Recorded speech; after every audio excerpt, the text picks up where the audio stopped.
नमस्कार,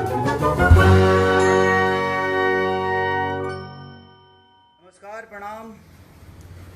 हम खेसारी लाल यादव रुआ सबके बेटा रुआ सबके भाई सबके गोड़ छुके गोड़ लागत नहीं। और अभी लाइव काल भी आई रहनी, हम आज भी आ गए नहीं अचानक से। आज बहुत मैंने रुआ सब पर फक्र होता हमके कि लड़की पटाना जो हमार गाना एगो रिलीज भइल बा सोनी इंडिया पर, हमार गाना लड़की पटाना 2 नंबर ट्रेंडिंग में बा। और रुआ लोग थोड़ा सा और मेहनत कर दे तो शायद 1 नंबर ट्रेंडिंग में आ जाए। तो बस वो चैनल के सब्सक्राइब करी और थोड़ा और मेहनत कर दी, थोड़ा सा। रुआ लोग के मेहनत हमेशा हमरा खाती रहेला और वो लोग इतना टाइम दे के खेसरिया के प्यार और आशीर्वाद दी ले। तो बस हम ये कहब कि थोड़ा सा और मेहनत के ज़रूरत बा, हल्का पुश कर दे वो ट्रेंडिंग नंबर 1 पर आ जाइए। अभी 2 नंबर पर बा। और एगो हमार सिनेमा भी रिलीज़ भइल बा, सिनेमा का ट्रेलर रिलीज़ भइल बा। कल टीजर भी रहे, आज ट्रेलर रिलीज़ भइल बा यसी फिल्म से, जवना के प्रोड्यूसर हमार बड़े भाई अभय भैया बानी, डायरेक्टर प्रिमांशु जी, काजल जी, सुभी जी और निशांत उज्जवल से लेके मैंने सारा पूरा टीम में सब लोग बा। बड़ा प्यार, बहुत अच्छा एगो देश के ऊपर सिनेमा के लिए बनी कि अरब में जाके हमने के का दशा होला, चाहे आउट ऑफ इंडिया आदमी जाला तो अपना मिट्टी के कितना याद करेला और हमने के मिट्टी बाजी अपने सम्मान खातिर हमेशा लड़ेला। तो देखनी है कि 2 नंबर ट्रेंडिंग पे बता। अभी हम नहाइले भी नहीं खी, अभी वर्कआउट करता नहीं। देख ली लो हमार जिम जौन कि हमारा घर में ही बा। ई है हमार मल्टी जिम, ये है हमारा सारा सेटअप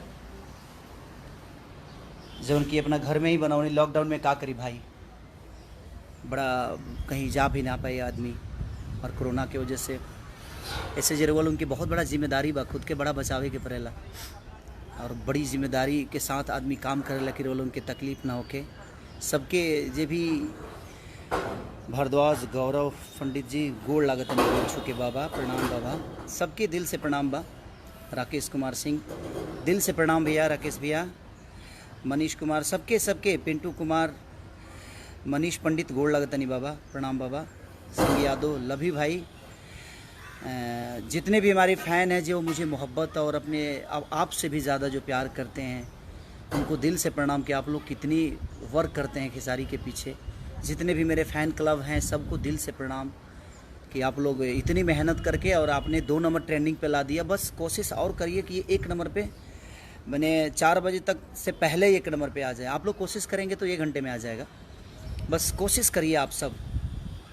अभिमन्यु प्रताप सिंह, लवी भैया दिल से प्रणाम, अभिमन्यु भैया प्रणाम सबके।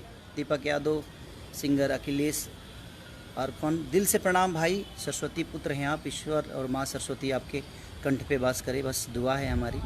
बस यही कहने के लिए आया था। और जो मेरा सैया अरब गिलेना अभी ट्रेलर रिलीज़ हुआ है, उसको भी कोशिश करिए जी आप लोग 1 नंबर पे लाइए, उसको भी ट्रेंडिंग में लाना है आप सबको, क्योंकि वो बहुत ज़रूरी है, क्योंकि वो हमारी भाषा की चीज़ है और अपनी भाषा को प्रमोट करना चाहिए हमें। हम नहीं करेंगे तो कौन करेगा, क्योंकि हमारा दायित्व बनता है अपने भाषा के हर उस चीज़ को सुने, हर उस आर्टिस्ट को प्यार। विकास यादव जी दिल से प्रणाम, विकास भाई, मुन्ना वर्मा, आबिद हुसैन, सलाम अलैकुम भाईजान, एमडी मुदासिर, दिल से सलाम अलैकुम भाईजान, दिल से। और मैं बस से अजय कश्यप जी गोड़ लगतनी बाबा, प्रणाम बाबा। तो हम यह कहब कि रितेश बाबू दिल से प्रणाम, विपिन राय अहिर दिल से प्रणाम, थैंक यू, लव यू भाई, आपको भी कंग्रेचुलेसन यार। थोड़ा सा अंग्रेजी हमारे थोड़ा सा हवे न टेढ़ा फेढ़ा हवे तो खातिर माइंड मत करिए लो। ऐसे का करबा, पढ़ले रहती तो यहाँ तक ले चढ़ले ना रहती ना कोनो बात ना, वो गरीबी रहे आदमी ना पढ़ पावल, वो सक्षम ना रहनी। और पापा के जानते बड़ा लो कि सब कुछ तो तू लो जानते बड़ा भाई। तो बस थोड़ा सा पूछ के लगे ज़रूरत बाकी ताकि 1 नंबर पे आ जाए। और सबके प्रणाम। अत्येंद्र सिंह, थैंक यू अत्येंद्र भैया, दिल से प्रणाम भैया, प्रणाम भैया। तो सबके प्रणाम और दिल से प्रणाम। अरुणाजिया वर्मा, दिल से प्रणाम अजय भाई। राजेंद्र सिंह सागर, दिल से प्रणाम, सबके प्रणाम, दिल से पैर छू के प्रणाम करता नहीं। और बस चाहब कि सही अरब गेले के भी इतना पूछ करी, इतना देखिए और इतनी मोहब्बत दी रवा सब है रवा लोग बहुत प्यारे हैं, रहो बहुत प्यारा। जिस तरह अगर मंदिर भगवान के बिना अधूरा होता है, उसी तरह हमारे दिल में आपकी उपलब्धि है कि आपके बिना हम अधूरे हैं। तो कोशिश करेला आदमी भाई जे कुछ अच्छा करे तो अच्छा कैले बाद में सोनी म्यूजिक इंडिया पर, जो कि विनय विनायक जी म्यूजिक दिए हैं, जो कि बहुत बड़ा एक हमारे बड़े भाई हम लोग के आदर्श पवन भैया का एक गाना लॉलीपॉप उन्होंने बनाया था और बड़ा बहुत अच्छा बजा था। बहुत सारे, मेरा भी पहला हिट गाना जो था वो उन्होंने ही बनाया था, माल भिटाई मेला में चूसा था देवरा चूसा था। तो कहीं ना कहीं उनका बहुत बड़ा योगदान है भोजपुरी के लिए भी, और सोनी म्यूजिक इंडिया को दिल से और उस पूरी टीम को मैं धन्यवाद देना चाहता हूँ।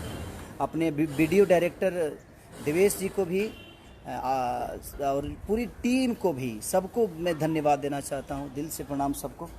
और बस ये सैया अरब गेले के टेलर को भी ढेर सारा आशीर्वाद प्यार दीजिए, अभय भैया को, प्रियमांशु जी को, काजल जी को, आपके शुभी जी को, निशांत उज्ज्वल, मैंने जितने भी उस टीम से जुड़े हुए हैं यसी फिल्म से, सबको आप प्यार आशीर्वाद दीजिए।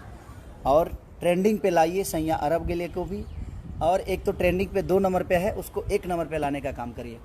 Love you. अब थोड़ा सा वर्कआउट कर लूँ मैं, और भी बहुत सारे काम है आप लोगों के लिए, सोचने के लिए, आप लोग के खुशी के लिए, कुछ करने के लिए टाइम देना पड़ता है हमें।